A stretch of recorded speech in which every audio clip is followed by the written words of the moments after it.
Hello and welcome to the Times of India. My name is Sushil Rao. With me is Mohammad Raushan Ali, Senior Assistant Editor. Raushan has been covering politics for the last 2 decades. And at the moment, he covers the Chief Minister's office and the ruling Congress party. Welcome, Raushan. Hi. Raushan, please tell us about the cabinet expansion. When was it due and when is it likely to happen? It is true that the cabinet expansion has been delayed in Telangana, but there has been no fixed date for it actually. When Chief Minister Revant Reddy, along with 11 other ministers, came into office on December 7th, 2023, everybody thought that the cabinet expansion would be taken up in another 3 to 4 months, but that did not happen. Now it is almost over a year now that it is pending. Raushan, can you tell us how many vacancies are there in the cabinet? Is there a fixed number that one should have in the cabinet? How many more can be inducted into the cabinet? Presently, there are 11 ministers plus one chief minister. The total cabinet council of ministers which Telangana could have as per rules is 18, including the chief minister. So there are 6 vacancies as of now in the cabinet which need to be filled.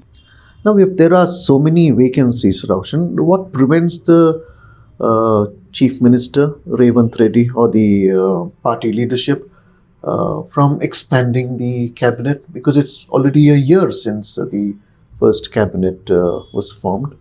Expansion of the cabinet is purely the prerogative of the ruling party, including the chief minister, the senior colleagues, and most importantly, the All India Congress Committee, the party high command in Delhi.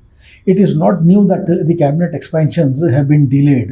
Earlier too, BRS President and former Chief Minister K. Chandrasekhar Rao had expanded his cabinet after a year. So this is not new. But there are several factors that are responsible for the delay in the cabinet expansion. Well, if you could explain to us what these reasons are, what these factors are. Oh, sure. See, one of the main factors is there are too many aspirants from the ruling Congress for the 6 vacant cabinet berths. And the party also has to take into consideration the caste equation, the social justice, the representation of the ministers from various districts, and most importantly, all these have to be approved by the party high command in Delhi.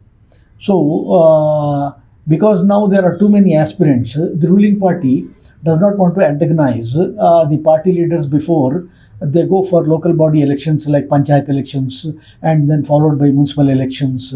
So they are waiting, waiting game actually, the ruling party.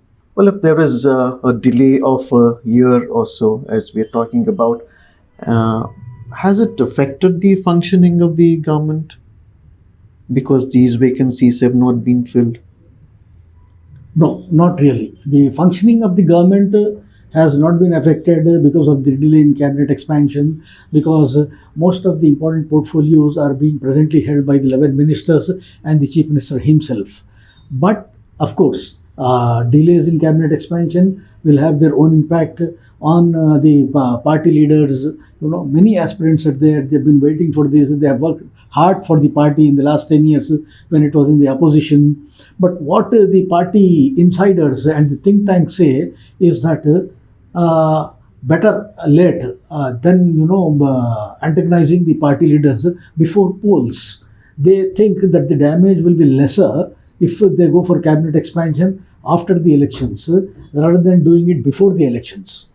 Raushan, we keep hearing of certain names. These names crop up as aspirants for ministerial positions. Who are these people and what background do they come from and why do they think that they need a place in the cabinet? Can you mention a few examples, names? Yeah, of course. There are several aspirants, but the front runners for the cabinet berths are people like G. Vivekanand, son of Kaka Venkat Swami. He is from Dalit community and a popular leader. And it is learnt that the AICC had promised him a cabinet berth when he came back to the Congress party from the BJP. Likewise, there is another popular leader, Komatreddy Rajgopal Reddy. He too had come back to the Congress from the BJP and was promised by the party high command of a cabinet berth. And then there are some caste equations that need to be followed by the ruling party, as part of which the ruling party wants to give another cabinet berth to a BC, especially from the Mudiraj community. The population of the Mudiraj community is in large numbers in the state. And then they want to also induct a tribal candidate into the cabinet. And Balu Nayak is one among the aspirants from the tribal community, and from the BC Mudiraj community, there is Srihari Mudiraj. So these are some of the contenders for the cabinet berths. Well, that was Muhammad Roshan Ali, Senior Assistant Editor with the Times of India in Hyderabad. He explained to us about the impending cabinet expansion, the factors that need to be taken into account by the party leadership, and also the Chief Minister about who can be inducted into the cabinet. And as he said, there is also a timing when they have to do it. But all the same, aspirants are waiting to be inducted into the cabinet. My name is Sushil Rao. I'm with the Times of India in Hyderabad.